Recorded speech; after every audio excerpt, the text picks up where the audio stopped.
What was the noise for you, college or NFL or both? Like, what was the noise that seemed to creep in and affect you? Who did it come from a lot of the time? Honestly, like I could say that for the most part in college, like there really wasn't a space. Like Penn State was a big market, but I will say like I honestly didn't like really care and I didn't read Yeah. stuff. Like I don't think I had Twitter or Instagram for like a really long time on my phone. Um like I just wasn't, I'm not a big social media guy to begin with, and like I said, like I love hunting and fishing and golfing, and like if something was getting to me, like I'd just go sit in a tree, go take my Awesome. rod down the river, whatever. So like I had plenty of outlets for me that I could get comfortable and reset with. Um, but I think it was more so in New York when um and it was more so like comparatively speaking, because I'm a smart guy, right? Like I'm not a dumbass, and I've been around all the guys that were drafted with me since we were in high school, basically. So like I knew like where I was with them. Like if you took us out to any old field and was like, let's throw, and you brought six dudes in that never ran with us, never had any preconceived notions, like any guy sitting there would be like, yeah, there's really no difference between these guys, like at all. But it was more so like when I got to New York, and that media market is vicious, and especially when you're with the Jets, it's vicious. And I did a good job of tuning it out, but it's just when they're in your locker room every day after practice and it's the same guys asking you the same dumbass question, and like you don't have the answer because the coaches are controlling your reps, and like I don't know why they drafted me in the second round when they already had four quarterbacks in the building and one that was just off a fresh thing. Like I don't know why I'm not getting reps. That's not my job. Like I don't know why I'm not getting a chance. You know what I mean? So that got to me, and then it was like whenever I did get a rep, and like for example, like the one thing that bothered the hell out of me, and I remember this like it was yesterday.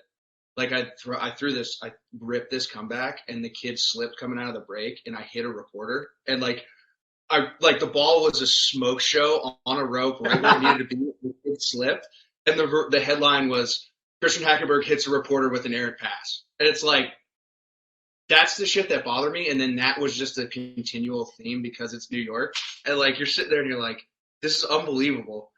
And that was like one of my five reps that I got. And I'm like, one of my five reps I didn't even mess up on. And it's like, I can't get a good thing said about me, dude. Like, so what I was saying is like, from a comparative standpoint, like I do 10 things right. And all that was focused on was like the one thing that I did wrong. And it's Right.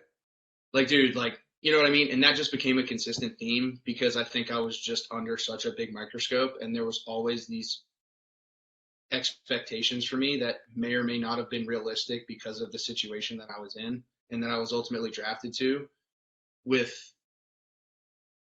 a organization that I don't think really had a solid plan for me in the first place. I think they just selected me as like best available and didn't have a solid plan from top to down in terms of like what they were going to do with me, because I was a young kid, dude. Like I literally turned 21 during my training out in California, like my combine training. So like I was a young kid. I was 2.5 years in college.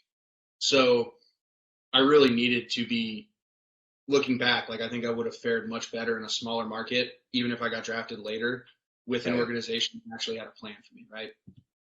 So, and that's the stuff that's outside of my control, like I said. But I think to kind of like touch on what you were saying, like it was just one of those things where like I felt like everything got micromanaged and overanalyzed, and like you know, like my second year, I was getting a ton of reps in training camp and playing really well. Like I didn't throw a pick into like 3 weeks of training camp, and I was getting like 50% of the reps and Right. all the team moves and stuff like that. And then I threw a pick one day, and it was just like ba ba ba ba ba ba ba, and like boom. So, and even to your point, even within some of the defensive coaching staffs, like, oh, here he is, like he finally showed up. It's like, dude, like I just torched you guys for 3 weeks, and now you get like a cookie, and you're all hocked up on sugar, and you have the power to kind of do Right. that, right? So it's like, those are those things. And like I said,